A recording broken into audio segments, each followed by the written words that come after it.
we go on a Friday. It's Mr. Irrelevant. I'm Alex Strouf with you from the Gruber Law Offices. One call that's all studio at the Avenue, downtown Milwaukee. Joshy DiMaggio rolling in right on time on this fine Friday. Hunter Vaughn is back at the Everlight Solar Studio in downtown Madison. Big one today. We will play our one-on-one with Mark Murphy, the Packers president and CEO, who is obviously on his way out the door. But first, an NFL draft coming to Green Bay, one of his big initiatives during his time as the CEO and president of the Packers. Josh is making a grimacing face. Did you hurt yourself on your way in? Paper cut. Oh, no. Yeah. Are you bleeding? No, it's a paper cut I got yesterday that I dinged on the door and then might have popped it a little bit there. I got lemon juice in a paper cut yesterday. Oof. That one was tough. Yeah. The last place you want lemon juice. All right, so I guess Hunter takes the cake here on the paper cut story. Didn't mean to one up you, Josh. It was just it literally happened last night. No, you just did it. You said, "Hey, you think you're in pain, pal?" The paper cut is one of the obviously it's one of the minor annoyances that can really drive you akin to like stubbing the toe, where you're just like, you idiot. But feeling a paper slice into your finger is just the grossest feeling in the world. It is. I would agree with that. Because, like, you slide it, and then you just like, oh, well, there we go. Hangnails are really annoying, too. Not painful, but just, like, it'll drive you crazy all day. They can be painful if you don't treat them right. That's true. A little infection in there, and then you got yourself a whole issue. You got a little pus coming out of the pinky all of a sudden. Pus is such a gross word. It's up there in gross words. Worse than moist, right? Oh, yeah, for sure. Yeah. Okay. What's your least favorite word? Fester. I don't like that. Oh, good. Good. My least favorite word is any word Josh uses on this program that I don't know what it means. Yeah. So that's a lot of them. 50% of the. Yeah. I've got a lot of least favorite words that come out of Joshy's mouth. All right, let's start here. Hunter, you mentioned Wednesday you had to leave after the show to go pick your wife up from the airport. Sources tell me you were late. Yeah, and this was, I need to poll the panel here. So my wife texted me, and she said, yeah, well, she just said 2:09 when I asked what time she was getting in. So in my mind, I'm like, okay, plane lands at the Madison airport at 2:09. That means if I leave the Madison office, it's about a 10 to 15 minute drive. I leave about 2:05, 2:10. Yeah, I can time that up perfectly. Like, we'll be fine. No, it turns out that 2:09 was the time she wanted me at the airport. So she was waiting. Estimated. Yeah. She had estimated her land time and then probably gave herself, 10 minutes from landing? The baggage claim. Because, that airport's small. You whip through that sucker. Yeah. Small airport. It might even be just a 5. Like, General Mitchell, you'd say, is probably a 10. Like, once you're down. Depending on where you're coming from, right? Size of the plane, right? So, like, if you're coming from Atlanta, it might take a little bit longer if you're not in first class. And then if you got to go to baggage claim, I'd say 15 minutes. Yeah. Now, hold on. So I have a couple of follow-up questions for you, Hunter. So you showed up about what time, 2:25? Yeah, it was about 2:25. I mean, I could check the receipts, but that's a solid window. It was about a good 20-minute wait for her. You say receipts, so that means you didn't just pull up pull up to baggage claim, have her jump in the car and leave. That means you parked and went into the airport. No, I was texting and driving. Oh. Way to incriminate yourself there. Yeah, I follow. You know, when you have an upset wife with you that's standing outside the airport with your mother-in-law, you do what you have to do. That's fair. So, Hunter, your wife does travel a lot, whether it's for leisure or for work. So you are often the chauffeur from the airport, correct? Yes. So are you, because my girlfriend also travels quite a bit for work. And we talked about this, I think, on KBN a couple weeks ago. I'm a romantic, baby. I go into the airport. That's crazy. I go in, I sit down, I wait. As soon as she comes out of the terminal, we do the old hug and smooch. We go to baggage claim together. We bring her bag to my car, which is in the parking garage. We leave together.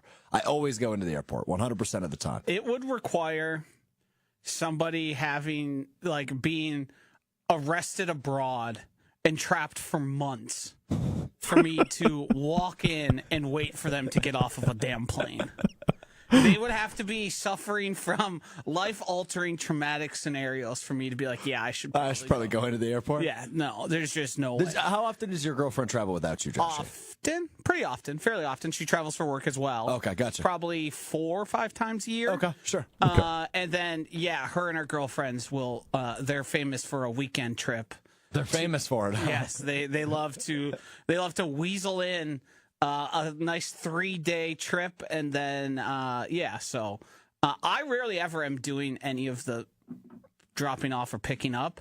Oftentimes, you can just park there for fairly cheap around the airport, and then you get shuttled back, and next thing you know, you're home. Okay, interesting. Hunter, you are a romantic. We know this about you. Yeah, Obviously, love my wife. This time you're not. You're not going in the airport, but typically, are you a go in the airport guy, or are you just a pull up at baggage claim, jump in type of guy? Pull up at baggage claim because, again, like for those that haven't been in the Dane County Regional Airport, it's tiny. Yeah, it's basically just like there's an escalator. So it's like there's no point, and I'm not going to pay for the parking. Plus, Sarah has said she doesn't like that because she's like, no, I just want to get my bags in. I want to get out of the airport. I want to get out of there.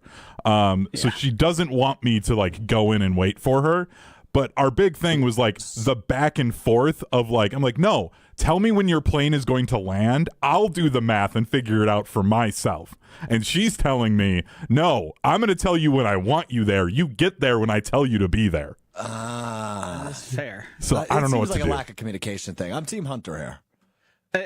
The thing is, typically when somebody says, it's usually when are you going to land, and then the other person, in this case Hunter, would do the math themselves. Why 209? I would imagine there was a 202 landing, because you can just say 210. Yeah, she probably just said. So Chef Ed chimes in with a good point, right? Like, Hunter, I'm Team Hunter, totally understandable. Why would she tell you the odd time of 209? That sounds like a flight arrival time. It does very much. So I don't think you're in the wrong at all, Hunter. Yeah, now she may be adopting. I have learned in the weird things that my brain remembers that people are more likely to remember weird times. So, like, you say something like 209 or, like, 137 because your brain, like, it sticks out because it feels weird. People are more likely to forget, like, a 130 or a 215. Yeah. No, that's garbage. You were told one time to show up to the airport. If you say 210, I don't think you were going to forget. Yeah. You think you're more likely to forget 210 than you are 209? Yes. You can't be serious. No, I'm just saying the odds favor that I will remember 209 before 210. I wouldn't be shocked if there's some sort of psychological reason behind this more so than just I think it's easier to remember. Like when you set an alarm clock, are you a 5s person or are you setting them willy-nilly? Let me look. It kind of depends on the day. Today was 6:50, 7 o'clock, 7:10, 7:15. You're a 4-alarm guy? I actually woke up before my alarm today, but yeah, typically. Oh, see, I'm one alarm and I'm up. Sometimes I'm an 8-alarm guy. I'm definitely not popping up after I set 2. So hold on. You guys aren't going into the airport. Do you hold doors for your girlfriend/wife? Yeah. Yeah. Okay, you're on a walk. Are you taking the street side of the sidewalk? When we're walking, it's usually with a dog who is navigating his own way. Okay, that's fair. Yeah. See, I don't know how often we just go for strolls. I live downtown, so I guess maybe that has something to do with it. We walk a lot of places. Are you saying you're making yourself chivalrous because you would be the one hit by a car? Yeah, exactly. That's such a silly old guy way to think. Yeah. I'm just always on the left side. Household, I'll tell you that much. Chivalry's not dead in the Strouf household. You realize if you're hit, your significant other is most likely also hit. I do understand that. Yeah. But it's more. Come on, Strouf is so strong, he's going to slow the car down. For the record, it is more of a show thing than an actual execution. Yeah, you're thing. a show guy. Yeah, of course. Yeah, you're all about the gesture. Yeah. No, I want to show you without telling you how much I care about you. no, my brain's got other stuff going on. I'm not spending that much time thinking about You're it. conjuring up big words that drop on me on the show 3 times a week. Yes, exactly what I'm doing. It's just I understand what you're doing. It feels like what somebody does when they first start to date somebody. So it never dies. At this point, you're still carrying it on. If my significant other were doing things similar like that to me, I would become annoyed of it. Okay, so what you got to know? You got to know your person, right? Yeah. Mine is a cornball. Yes. She loves the cheesy garbage. You're also a cornball. It's true. That's why you guys work. Yeah, it's a corny gathering. You guys are like the fields of Nebraska, just corning out. You can't be proud of that one. You guys, it's just that to me. Somebody coming into an airport, if I walked out and saw them, I'd be like, "What the hell are you "Get doing in here? the car, pull it up. I'll see you in 5." No, not my style at all. It's just She always gets so excited. You know, we picked up a friend too recently. I wrote the friend a sign with her last name on it. Oh, jeez. Held that in the airport. Just total cornball. Ugh. That's gross. You know our friend, Maddie Hayes, who on social media for us. yeah. Yeah, was on a Maddie trip a would couple love months that, ago. though. I picked her up from the airport. Me and my girlfriend picked her up from the airport, and I was holding a sign that said Hayes on it. Yeah. I'm more likely to run for elected office in the coming weeks than I am to do anything like that. And I have no interest in being a member of the elected office. There aren't enough things I could say. We don't have enough time left in the day to list the amount of things that I don't want to do but would be more likely to do than a friend make a sign for. I think you went on vacation. Congrats. Yeah, I missed you. That's just my way of saying I missed you. I don't know, and maybe this is something I shouldn't be sharing. I don't know how often I ever miss anyone.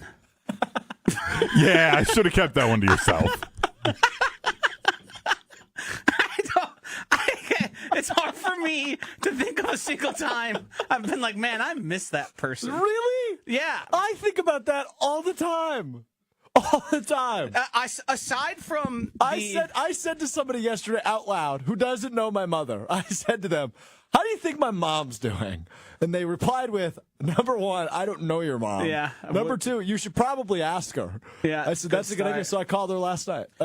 Yeah, no, there. Aside from people who are no longer on Earth, I don't think there's a person living I've thought, man, I miss them.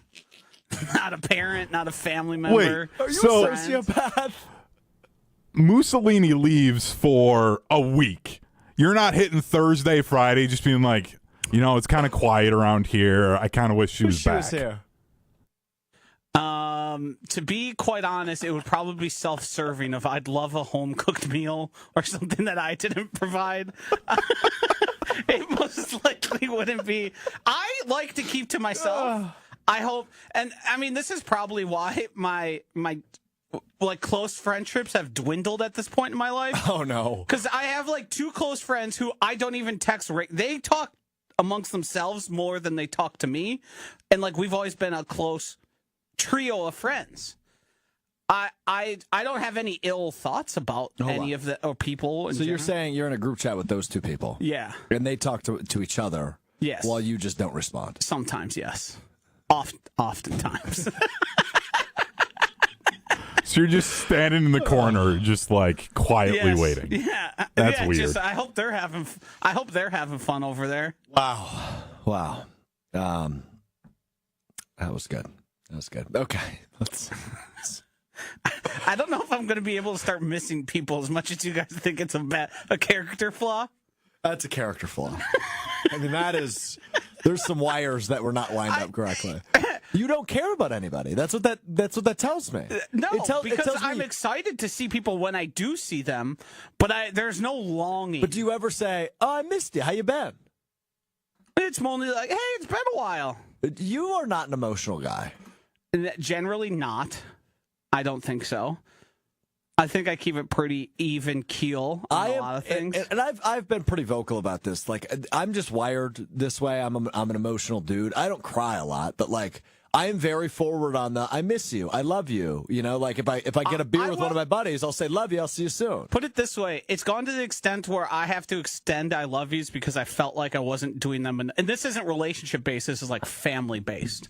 Where it was like, I probably need to, since I'm not the one who's going to check in and just send a random text, I probably need to be outward and more vocal about, because I understand if someone you haven't talked to in 2 months or a month or so, and then you're like, well, what's our relationship even here? And it's like, no, I like you a lot. I love you.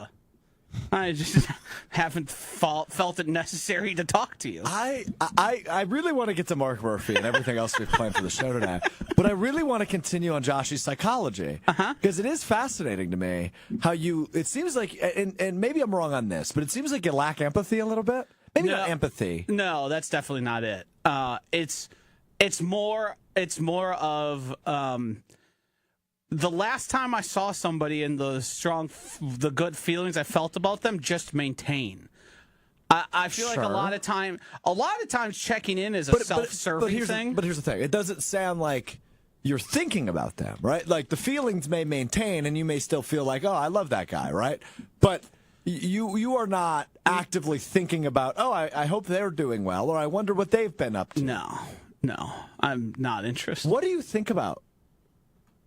Stuff that's like readily. Well, I've been thinking about. I can tell you, I've been thinking about finishing the fence that I dug the posts for and cemented in. Been thinking about. I think about the stuff that's on the horizon, the things I have to do. So this fence thing has been about a week-long project now. It started on Sunday. Has that occupied a majority of your brain space for the last week? No, but it is occupied more than you'd think, because I've had to do a lot of the logistics and sending our friend to the hardware store. I've had to coordinate a helper to help hang stuff, and I've also had to help coordinate some of the tools we need for this to happen. So I've spent a lot more time on it, but I think about what I have to do at work the next day.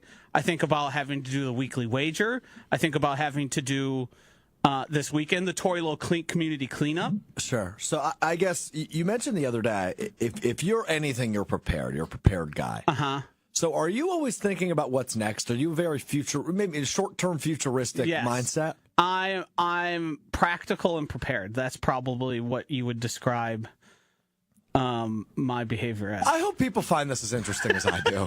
Well, so I realized after your reaction to the I don't miss people that people probably found that strange. That's incredibly strange. Yeah.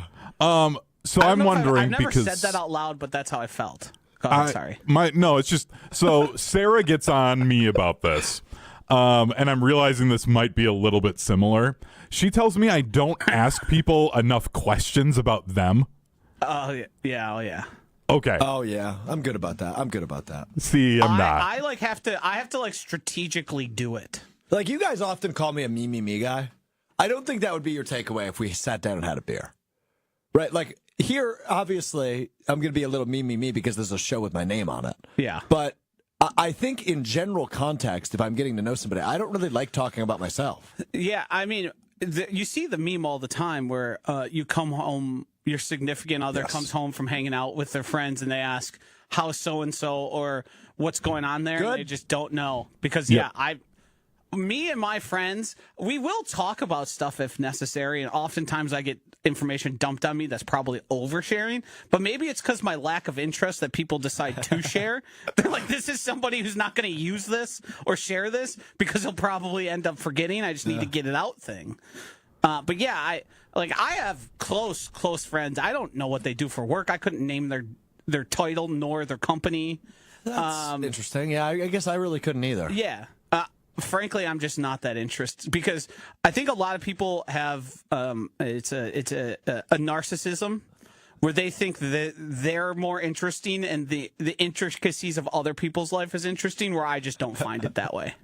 I don't find most people interesting. I don't find myself all that interesting. I find things I say interesting and opinions, but like I could not care less what you did at work. I could not care less about what you and your family are planning to do. It doesn't matter. We've spent 20 minutes talking about this. That is an unbelievable start to a Friday show right there. It's Friday energy. Friday energy big time. So what we're going to do, Hunter, we're going to move the order around a little bit. We're going to get to Mark Murphy coming up next. The Packers president and CEO had the opportunity to catch up with him one-on-one earlier in the week. Speaking of a guy with interesting thoughts and opinions. I just had a thought, and I think it was you that asked me this. Somebody here was going on vacation, and you asked, did you ask where they're going? And I said, nope, couldn't care. I did ask you that. That was indeed me.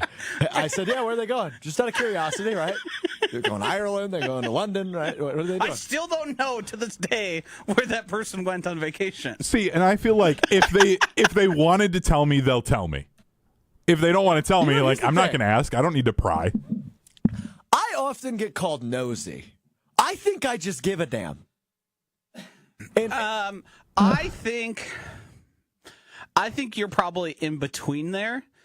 Because what does somebody's vacation, what does that mean to you? I guess I'm okay. My brain's weird too, Joshy, believe it or not. I like slotting in my head, oh, I know this person went here in case I ever go there. Oh, yeah. So I know people that have been to certain areas of the country 4 years ago that probably have already forgotten about that trip. Where if I ever go there, I will go to them. I will go, what did you do in Dallas? Uh-huh. What did you do in New Orleans? Right? Like, I have a mental Rolodex of where people went on vacation. Yeah, no, I also think a part of that is I would never ask someone else, like, what I should do on that You know vacation. what? You don't go on vacation, do you? I do. What's the last vacation you went on? It's been a while for me, when too. I went to Mexico. Oh, that's right. Yeah. That's right. I'll be for Mussolini's, it's Chicago, so I don't know how much of a vacation that is. I'll still count it, yeah. But I also have, coming up next year, another destination wedding. So it's like, when I have those things, I don't really plan stuff around it. It's like, I got to pay $5,000 to go to Mexico in a year. So what am I going to go to Charleston, South Carolina for? Before we get to Mark Murphy, I don't know what happened. I was hoping Will was in the control room, but we got to do something about Josh's camera. Oh, yeah. Sometimes it did the magic move. It just resets and zooms all the way out. Yeah, it's just like... I see just the top of my head there. Yeah. Here, why don't we fire the Mark Murphy? I'll correct the cameras, and we'll be good to go for the rest of the show. You got it. Here we go. Packers outgoing president. You look like an ant. President and CEO on the way out after the NFL draft as he reaches, is it age 65 or 70, Joshy? 70 for Mark Murphy.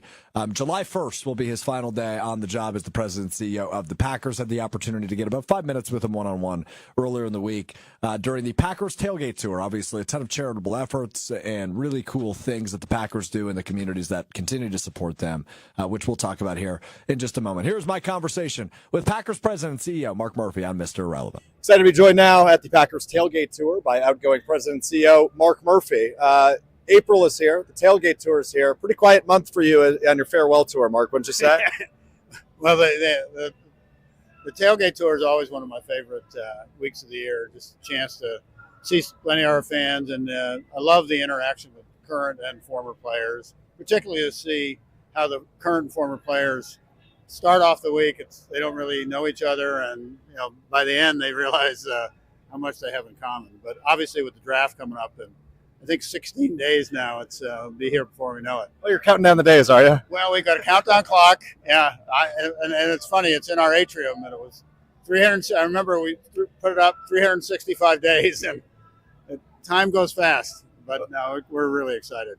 And on the tailgate tour, obviously, it's been an annual tradition for you. You're with the guys. I mean, you're a former player. You guys are all brothers at the end of the day, right? You all played the game, no matter if it was 20 years ago, 30 years ago, or right now, like some of the guys on the tour. But also, you're impacting local communities. Why is this something that's so important to you and the organization each year? Well, we're a community-owned team, community-based, and so after winning the Super Bowl, one of our main priorities is to give back to the community. And this is just such a great way, like tonight with the firefighters, their charitable foundation, to be able to support them. Well, and the other thing is, we have such a great fan base, and to be able to go across the state and thank the fans for their support really, really means a lot. The draft 16 days away, as you mentioned, as we talk here on Tuesday. That was an effort that was really important to you before you were to retire. here we are, right? It's almost here. How much work, can you even sum it up? How much work goes into bringing an event like you and I are wearing on our quarter zips here to our town of Green Bay? Well, a lot of the work's done up front. It's kind of the, and it goes back. I mean, for years the draft was held in New York and wasn't going to move, and then they decided to move it, and it was in Chicago. Obviously another huge city for 2 years, and it was around that time that we said to the league, Green Bay would be a pretty good place to host a draft, and I think we kept in touch with the league, and I think finally, a couple things helped us. Obviously, the history and tradition of Lambeau, but the development of Titletown. I think Titletown, and then also the Resch Expo. It's kind of like this facility in Green Bay. Having those things really, I think, made it much more feasible to host a draft. But it's going to be phenomenal for not only the Packer organization, but the entire community, including the entire state. And really, really excited about it. I imagine you're probably not quite to the point of reflecting on your time with the Packers because obviously there's this big event coming up. Yeah. Big job indeed. But when you look at you mentioned the Title 10 district and how that's shaped in Ashwaubenon and in Green Bay and all the changes over your time. Do you ever go, is it still pinch me moment for you here as you're near the end of your tenure? No, not really. I mean, it's really the organization. It's just such a unique organization across all professional sports. And, I was very fortunate Bob Harlan was the president before me and really left the organization in tremendous shape. And, hopefully I'm doing the same for my successor, Ned Policy. I think we're, first and foremost, though, it's winning championships. And it's hard to win in the NFL. But, I think we've won on a consistent basis, but also have done an awful lot of great things in the community. I've seen rumors online, Mark, of people saying, well, the draft is in Green Bay. There's no way they would trade out of the first round. Right? It's business as usual, even though the draft's outside the stadium, right? Yeah, I have told Brian Gutekunst, if it's the best thing for the Packers to trade out of the first round, go ahead and do it. So, those rumors are not true. He'll make the football decisions, right? Yes. Last thing for you, Mark, and I'm really appreciative of the time. Yeah. As I mentioned reflection. Is there a way, you hope to be remembered as Packers fans as Ed Policy takes over later this year? Yeah, I mean, hopefully, I left the organization better than I found it. I tried, I think the one thing, we don't have an individual owner, and I think Bob was this way and Ed will be. You really need to be accessible and open with people and really be part of the community. And, hopefully that's been the case. Well, I hope this bus ride isn't too bumpy for you and you're able to get some Z's before the draft coming up in a few weeks. Thanks, Mark. All right. There you go, Mark Murphy, President and CEO of the Green Bay Packers here on Mr. Irrelevant. Always interesting to hear his perspective on everything that's going on, right? But whether it's the tailgate tour, the upcoming NFL draft, all the in-betweens, and talked quite a bit there about the transition to Ed Policy here coming up in a few months, which will be great. So appreciative of his time, and hopefully, as I mentioned, I don't know how that guy's going to sleep, right? Like, I've talked about my month of April a little bit, I think, on the show, right, between, like, moving and the NFL draft and everything. I don't know how much I'm going to sleep. What are you smiling at? This feels. I'm comparing myself to Mark Murphy. No, it feels awfully about you. interesting to be talking about the intricacies of your day after the conversation that we just had. And Good point. Good point. This is why you're here, though, right? You're here to hold me accountable. Yeah. I realized what I was doing as I was doing it, and I go, wait a minute. I don't think I'm saying what I meant to say. You're going to be busy. Cool. Want to help me move next week? I will, if you need help, yes. Really? I plan to golf, but... Oh, I could. I was just kidding, because I absolutely pegged you for a guy that said, I'm not doing anything like that. Here's the thing. Are you a move guy? Well, I've asked so many people to help me move because I've moved, like, in my life over a dozen times. And mainly, most of them coming within the past, like, 6-7 years of my life. That if anyone asks and genuinely needs help moving, I just say yes, because it feels like cosmically I need to pay back the universe for all the moving. And yeah, I mean, it usually takes, like, the one thing I won't do is if somebody's not packed and ready to go, then I'll be like, call me when this is done, Yep. and then I'll help you move. But if it's like, hey, grab some boxes, help me with this piece of furniture, yeah, we get it done a couple hours, we'll be good. It's true. See, now, Josh, I think you're at the age now, though, too, where you just got to be hiring movers. Once you hit 30, no more asking friends, I think. I think it's just hire movers. My wife and I did that, never going back to asking friends. Yeah. The problem is once you, like me, if you move once a year, it's kind of hard to budget $2,000+ of movers every 12 months. It's not cheap. And it just Trust me, I looked into it. It's not cheap. what ended up happening is I just whittled down the amount of things I own to make it like one trailer worth of stuff that you can move like within an hour. That's generally where I've gotten to now. This next move, we're definitely hiring movers, though, because there's so much stuff between the two of us. And it's between one of you, and it's not you, I would assume. Yes, more so. correct, Yeah, correct, got it. yeah. So, yeah, at a certain point, it depends. It's person by person. If you're somebody who's making, and I'm aware of it, like $200,000, Time out. I'm not going to help you. Can we acknowledge we just had the president and CEO of the Green Bay Packers on the show? And moments later, we were discussing at length moves. Yeah. Yeah, it's on brand for our show, especially on a Friday. You maybe should have done this on Monday. This feels like this is kind of on you and I. Like, I'm the producer. I should have known better. You should have just been like, you know what? Let's save this for Monday because I know what these shows are. At a peek behind the curtain quick, I said to Joshy before the show, I said, hey, man, you got anything you want to talk about? Joshy, what was your response? Nope. I said, great. And I did say the Masters. And then I said, great. Can't wait to co-host with you. I got a lot to say. You do. Never a shortage, I've noticed. Yeah. It's just, when you put a microphone into me, it all comes out. When we're not in front of a microphone, I'm probably not going to say much to you. Yeah, you can be a little prickly at times. I think I'm just quiet and you're loud, and those two things seem to butt heads. Not that we butt heads. We don't. The opposites of our general standings. How many times a week do you think you tell me to shh?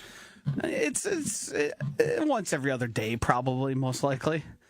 Because you come in, you're playing tummy sticks upstairs with everyone, having a jolly old time, and I'm down here by my. Tummy sticks. It's not from like old school or something, or one of those.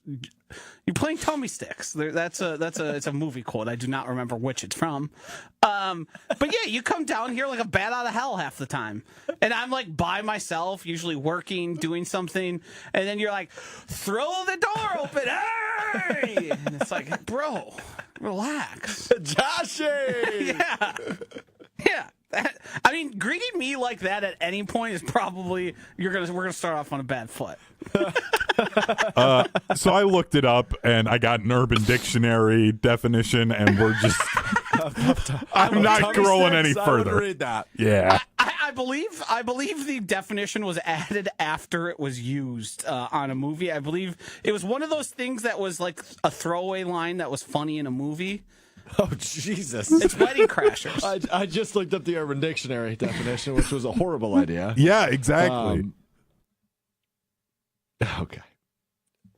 Well, we typically do this on Wednesdays, but we're going to do it on Friday this week because Will Sommers had his baseball update on Wednesday, which might be one of the greatest moments in this show's history. Might be the hardest I've laughed in this show's history. If you missed that, you can find it on Twitter at ESPN Milwaukee or about 40 minutes into Wednesday's show when Will Sommers came here in a full-blown suit and delivered a baseball address over the right shoulder of Josh DiMaggio and made multiple puns. It was very good. Joshy gave an all-time what you need to know about the NFL draft 2 weeks out from the NFL draft. And obviously Tucker Kraft joined us on Wednesday. So we didn't really have time to get to One Word Wednesday. We were going to play a little One Word Friday. Hunter's got a list of topics, phrases, things that are on his mind. Joshy and I will reply with one word, sometimes more, as we fly through some of the news of the week here on this One Word Friday. Hunter, go ahead. The Milwaukee Bucks clinched the 5 seed in the Eastern Conference last night. Optimistic is my word. I feel good about this team. Now, I don't know if they're going to get Dame back, but to see what KPJ has been able to do, I think he's scored 20-plus in the last 5 games for Milwaukee. Gary Trent Jr., obviously, having a really nice season for this team when he's been healthy. And Giannis is just doing Giannis stuff the last couple of weeks. So I feel optimistic going into that first round, and hopefully at some point in that first round you get Damian Lillard back. And if these Bucks are healthy, I still feel really good about the team they have on the court. Now, does that make them the favorite in the East? Probably not. But optimistic would be my word here, despite having to go on the road for 4 of those 7 games. Oh, waiting for me. I am. Yeah. Oh, sorry. I thought you summed it up pretty well. If I were to say one word, it's just Dame. When's Dame going to come back? How is he going to be? And how is he going to be able to play? I think the injection of Bobby's been great. KPJ's been impressive. But it's all Dame to me. I believe they're in a situation they have to win one of the next 2 to guarantee this 5 seed. Is that correct? Where they can slide to the 6 if they do end up getting swept? Oh, see, I think they're locked in now. Yeah, I assumed with the Pacers read a Justin win. Garcia tweet. My assumption was with the Pacers win, because I believe it's Gotcha. a 3-game lead. And then I thought with their they win. have a 2-game lead on the Pistons, so they may be able to slide. You might be right about that. Okay. Yeah, if they get swept by the Pistons these Both last games 2. are against Okay. the Pistons. Yeah. They'll win one of well, those there 2 you go. games. That's how confident I am, You'd so hope I'm so. just giving them the 5. They've clinched it. Yeah, they'll win one of the 2. Second one here, Bryce Terang went 0 for 5 with a strikeout in the loss yesterday. Joshy? Tired from hitting bombs. 440-footers. And Ryan Braun's gloves from 2011 as well on that 444. I've been trying to figure out that. Why was it that? I have a lot of questions about that. to be Yeah, honest with you. it's. I like a glove's a glove to me, sort of. What's the significance, and why did Ryan Braun have to send him his? Like, was there something he was looking for, and Ryan Braun said, "Oh, I actually have a specific pair." I just hope he's not cheating. Because let's remember what 2011 was for Ryan Braun. Yes. Yeah, I mean, do I think there's many baseball players on all teams cheating? Yes. I do as well. Do I think most professional athletes are cheating in ways that we would probably not want to know? Yes. Most professional athletes? I think there's a lot that goes, especially in football. Football, they kind of hide that thing unless you're Laurent Landry and you turn into like a bodybuilder. I wonder what happened and how Clay Matthews added 100 pounds of muscle. I wonder how that happened. Well, he will be at the draft in Green Bay, so hopefully we get the opportunity to chat with him. Yeah, how did you do that, Clay? How did you become a superhuman seemingly like in a year? Just the just worked weightlifting out program really at USC. Come on, Yeah. man. The USC, Texas I think Carroll Rangers. had them on another level. The Texas Rangers are in first place in the AL West at 9-4, but they have a -8 run differential. The Cincinnati Reds are in last place in the NL Central with a +2 run differential. Runs? That's your one word? Math? Early. This stuff generally corrects itself as the season goes on. I feel like especially early and then late again in the season is where you have these wildly swinging run, like differential and score. There are some teams like the Brewers, aside from last year, the Brewers felt like they always had a negative run differential, and the record was better than like what it said. Well, looking at the Rangers, right? Like as Hunter mentioned, they're 9-4. In their 4 losses, they lost 5-2, 14-3, 7-0, and 10-6. Yeah, if you're gonna lose, do it big. That's what they've done. The Wisconsin Badgers Spring Showcase is next Saturday at Camp Randall. Breaking news. Didn't know that. Empty. I mean, I went to the launch, what was that, 2 years ago now with Brad Nortman? And it was packed in there. It was snowing on an April Saturday. And, it was packed. I do not anticipate it will have the buzz that the launch did 2 years ago. Therefore, I do not think Camp Randall will be very buzzing on this Saturday for their spring practice. I mean, there's pretty clear differences in how people felt then to how they feel today. Their over-under win total for next year is 5.5. Sounds about right. Not sweet. And the over, I believe, would give you plus money. Yeah, I'm sure. Like the under is the betting favorite. I think it was the Homer Hour. I heard them going through the schedule and doing the schedule game, sort of, and they were struggling to get to 5. We did that on Sunday Karma, which is what you may be thinking of. Nope, because I heard Homer and Gary Ellison talking about Well, it. then they must have also. I was going to say, Homer and Gary Ellerson Karma. don't sound like Alex Strouf, Craig Karmazin, or Greg Scalzo. So That's fair. That's Yeah, fair. But no. we did just do the schedule game on Sunday. And Craig and Greg were both saying 7 wins easy. I said, no, let's go through the schedule, fellas. They struggled to find 6. Yeah. yeah, it's going to be a tough year. Some college basketball. ESPN ranked the top 50 Final Four games of all time. Checking in at number 12, 1977 semifinal, Marquette 51, Charlotte 49. Next. Yep. Okay. Checking in at number 39, Wisconsin 71, Kentucky 64, the 2015 semifinals. Oh, that's a snub. That's a great game. That was a great game. Was the game that good, or was the circumstances of the game bigger? All of the above. Because The circumstances were bigger, yes. I was on Brady Street for that game in a packed bar. The name is slipping my mind. It might come to me as we go. Here, it's in between. It's the bar across the street from the Nomad. Oh, I don't know. Whatever it was, I felt the Badgers, didn't they kind of win wire to wire in that one? They were down they were by leading a lot. They but- were down with like 6:50 something to go, and then because in it they said they went on a 14-4 run to finish off the game. Gotcha. Yeah. Yeah. But they were winning in the first half, I think. And then, yeah, I think second half was a little back and forth. And that was obviously because it was an undefeated Kentucky team at that point that it felt like such a monumentous moment. It felt like almost like Houston's comeback over Duke, right? Like it felt like in the moment, right? Houston fans were like, holy crap, we just beat the best team in basketball. Yes. We're going to win the national championship. Yes. And we kind of thought it was a foregone conclusion the Badgers were winning the national championship, and ultimately we know what happened. They should have. Checking in at number 16, Kentucky 74, Wisconsin 73 from the 2014 Final Four. Trayvon Jackson, man. Couldn't get that shot to go. Yeah, that game has basically been erased from my memory. It's not a fun one. No. Not a fun one. I don't have a word. I don't want to talk Sad? about this. Yeah. Joe Flacco's back with the Browns. Surprised, actually. I thought he would be a Viking. I thought he would back up J.J. McCarthy. So I was surprised by this. The Browns also with the top, what are they, number 2 overall pick this year? It sounds like they're going to go with Travis Hunter at cornerback because they've now brought in Kenny Pickett. They have Deshaun Watson. They have Joe Flacco. It seems like they are just going to try to throw a bunch of things at the wall and see which one of them sticks at quarterback and pass up this year's quarterback class rather than taking a flyer on a guy like Shedeur Sanders at number 2 overall. So I was a little surprised, but that's because I thought Flacco would be in Minnesota. My word is losers. Also fair. The team is losers. They're run by losers. They've always been losers. Just like me.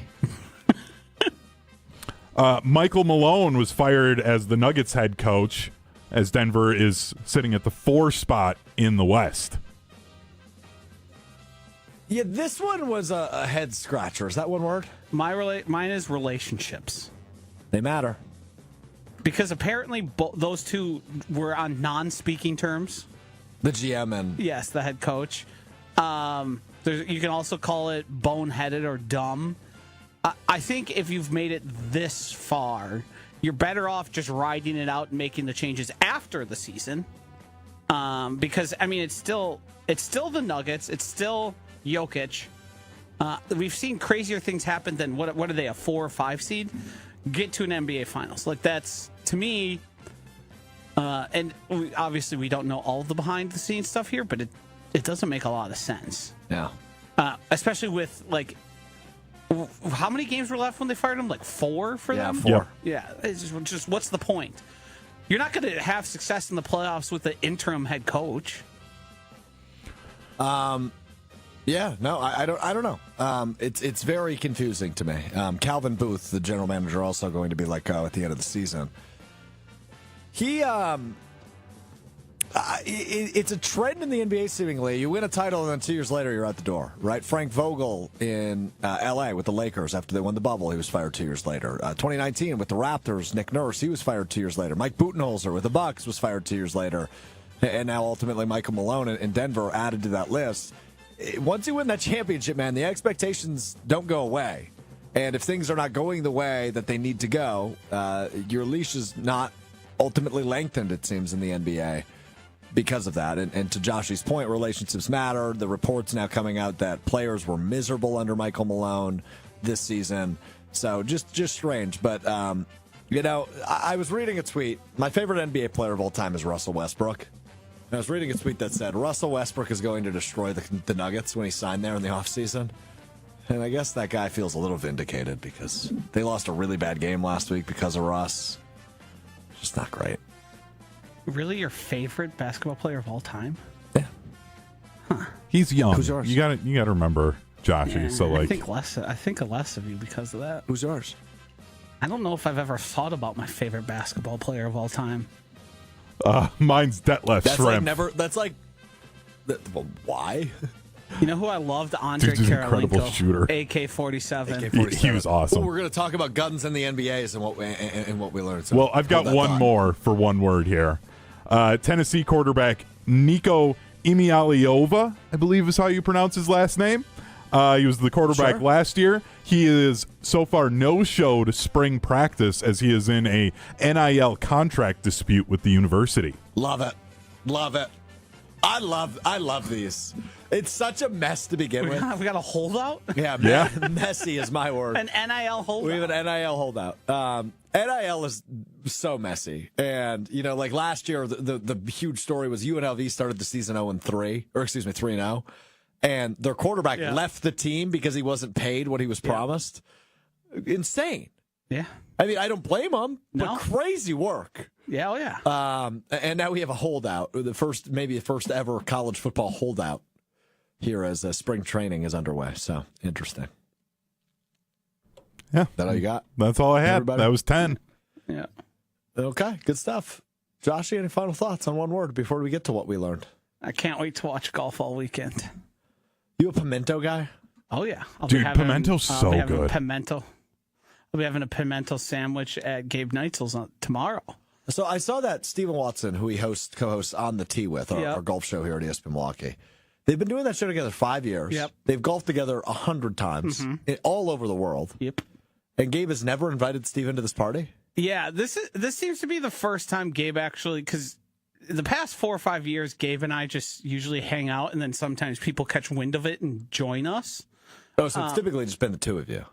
Last year it was just me, Gabe, and his wife. The year previous, I think one of his other friends might have come over. And then one of the other years, there was like a whole bunch of people there. So it's sort of something that floats out there. And if people text him, what are you doing? He'll invite them. But it seems like he's actually preparing something. I'm making the azalea drink to bring and share with the class. It's just lemonade, grenadine, and vodka. Just call it the azalea drink. It sounds way more important. Yeah, it's a nice little pink shade. Have a couple cocktails. Good for you. Yeah, You're in charge of the cocktails. So what are you bringing that in, like a big-ass jug? We have He's making a giant... boards. We have a giant beverage dispenser. Hold on. Before you continue. Hunter, you got to remember our audience is not 18 and in college. Can you explain what a Borg is? So apparently college kids will get the gallon, they'll rent some up, like a gallon milk jug or whatever, and then they fill it with alcohol, liquid IV, and that. So and water. Yeah, and then they think I believe that it's actually the water gallons they buy. Yeah, they buy a gallon of water, they dump half of it out, or three-quarters. It's just I was just saying a gallon jug, and I was going to get to it has water in it as well, and they typically use meal. Oh, they go the meal route. I've heard liquid IV from some because it's they think that it'll rehydrate them. Yeah, I mean it's all the same. Right? Yeah, it's just basically a concoction of delivering alcohol the least caloric way and the most stomachable way. So water, vodka, flavoring, and then sometimes they do put in a liquid IV or there's all sorts of different. Here's your final question before we get to what we learned. Joshy, what does BORG stand for? Blackout Rage Gallon. Well done. Yep. That's correct. Blackout Rage Gallon. Yeah, not the best thing. I'm glad I graduated college before that became a thing. Yeah. I'll just tell you that much. I mean, I was in college when you still could have caffeine in like Four Locos. Oh, the OG Four And those- Loko was something else. Yeah. I saw some people do some damage to their beans on those things. Both to their body and also their image, like public image. Yeah. Yeah. No, and when I mean body, I mean literally like broken bones. And Oh, like, really? Yeah. Like they got so out of control, it ended in a trip to the hospital. So at Stevens Point's campus, the dorms kind of surrounded the football practice fields and soccer practice fields, etc. And they essentially had like deer stands set up there so you could like bring a camera up there and shoot it from a bird's eye angle, right? Kids were climbing those things left and right when I was in college. Yeah. And I think they finally started taking them down once somebody fell out of it. Yeah. Didn't die, but Yeah, you could hurt yourself. oh, well, you're gonna break a few bones. Yeah. That's not a short fall. No. I mean, back in my wild youth, a friend of mine had a farm that we would regularly go to, and I would regularly climb the silo. Like, I don't know what it was. It was just what I would want to do. Yeah. Yep. just Looking gotta back get on the that, height the fact I advantage. didn't die is wild. Okay. Well, glad we're all here to tell the story, I guess. Wow. This has been a Friday. Young people are idiots. I think that's the conclusion here. Yeah, I'm sure there's people in the audience thinking that of us. Well, yeah, but that comes with the Probably territory. more you than me, but I don't know about that, brother. Let's like young learned sneaker something asking what kind of question was that? Young, I got to be honest here. I don't know what question you're asking that Yeah, about. I mean, we've asked a lot of questions today, so I don't know what that's in reference to, but maybe we'll find out at some point. All right, you learn something new every day. We learned something new today. Time now for what we learned. I had the ultimate tease of the show when I said, Josh, we're going to talk about guns in the NBA briefly. You just hang on to that thought. So this whole Ja Morant thing is fascinating to me. So for those of you that are not in the loop, let me try to sum it up briefly. So last year, Ja Morant went on Instagram Live and flashed a gun more than once. It happened more than one time. Ultimately, he was suspended and fined and told, hey, not a great look, considering kids follow you. Shouldn't be flashing guns. So he's suspended, fined, yada, yada. Ja Morant, this year now, multiple times, while celebrating a made three-pointer, has flashed a gun. Right, essentially pointed it at his opponent and pretended to shoot a gun with his fingers. Once again, Ja Morant, fined for doing that. Said, hey, Ja, remember that talk we had last year? You can't do that anymore. Okay, so he got fined last week. The very next day, he did it again. He did it again, the day after he was fined for it. And I assume he was fined again.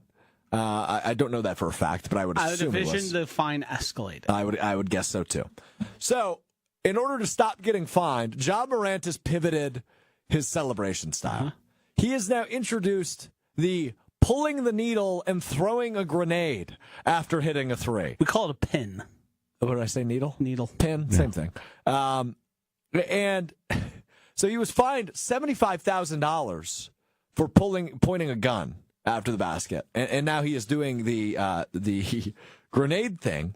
And now Morant said after Thursday's shoot-around, yesterday's shoot-around, quote, that's my celebration now until somebody else has a problem with it, and then I'll find another one, end quote. So this is Ja Morant rebelling against the system, saying, you don't want me to play with one weapon? I'll play with another. Fake weapon, of course. I got to be honest, kind of respect it. We all remember the arrow, shooting the arrow celebration, which I believe for a short time or may still currently be banned in the NFL. I do think there's a chance there's something similar. It's just, you don't need to do this. John Morant seems to find himself in issues he doesn't need to be in a lot. That's accurate. And I think instead of trying to buck the system and fight it, you should try and avoid calls from the league office. I think that would be sage advice. Sage, indeed. I would agree. I would agree with that take. What else we got for what we learned? I mean, I kind of used up most of mine with one word here today. That's the problem when I do one word. I don't get a lot then Josh, for what we learned. So Hunter's got nothing. Did we talk about I Uber's just had lost and 10 found? things. Don't say I didn't have anything. I gave you 10 things. So stop it. Don't just Your job is to disparage have 11. Then one word's going to turn into 11 things. I'm putting all my thoughts onto that. Plus, I had the airport one, which turned into a half-hour conversation about Josh's like emotional state and how he doesn't miss people. I have contributed a lot to this show today. I don't appreciate you telling me I need to give more. I have given 110% today. Yeah, I think the only one slacking today is you. Yeah. What do you got on the Uber lost and found? The items, I believe Uber does this every single year. They share a list of items, the strange, more peculiar things that were left behind. The list includes, but is not limited to, a live pet turtle, I was going to guess the live animal. a chainsaw, Okay. 10 live lobsters, What is with the live animals? a taxidermied rabbit, divorce papers, Oh, wow. a 5-gallon bucket of beans, 24 cans of corn, and a bucket of feta cheese. Now, I've once left a phone in an Uber. Okay. I've had friends lose phones, wallets, maybe hats or something. I've left a hat. That's it. Yeah. But it feels like if I'm going anywhere with my pet turtle, I have no chance of leaving my pet turtle behind. Yeah. I mean, we both have dogs. Yeah.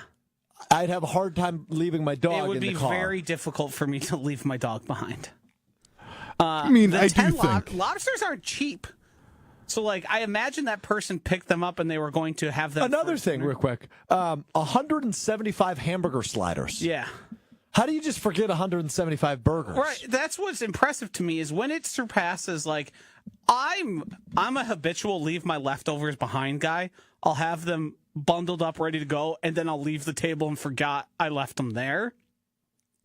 But when you get to 175 sliders, those are so big and so much, like, there'd be no chance I forgot that. Because you probably had to open up the trunk and store them in there. And maybe that's why they forgot them? Yeah, but, because like, if they had you would other stuff in like remember. the other seats in that, and then they're in a rush, like maybe the turtle got thrown in the trunk, and then they're like, "Oh no, the turtle!" Like, Do you think the turtle happened because the person said, "You're not bringing your pet turtle up into the back here. You have to put that in the trunk." Yes, I do. Yeah. yeah. Same with the lobsters. I don't want lobsters what sitting riding scenario- shotgun. Hold on, real quick. If you get in an Uber solo, front seat or back seat? Backseat. Oh, Every time. backseat. yeah. Yeah. I've seen Okay, Ubers shorts. that won't let you unless it's like 4 people. Let you go in the front seat. Probably a good call. Yeah, just keep the distance. Keep the distance. I don't know how I feel about letting strangers in my car and them sitting directly behind me, but that's neither here nor there. Yeah, you kind of just have to get over that. You go Yeah. passenger side, back seat if you're alone? Generally, yes. Me So too. it's easier for them to see and talk to me. Yeah. Yeah. Agreed. Yeah. I mean, plus Okay, they're this is pulling good. up to like the curb. What am I going to do? Like Right, slide well, all the soften. way over? Like that'd be weird. I mean, things get wild, like especially in the city. If they're across the street, there's traffic. You just run, jump in, you go. Yeah, you just go. That happens. Okay. Well, that will do it for us today. I'm not sure how we did today. I think I crushed it. I did a lot. we- I brought a lot today. We know how Hunter feels, how he did. Maybe I am the weakest link here today. You're the anchor, just holding us down. You're holding our excellence back once again. Have a great weekend. We'll talk to you on Monday. It's Mr. Irrelevant. Peace.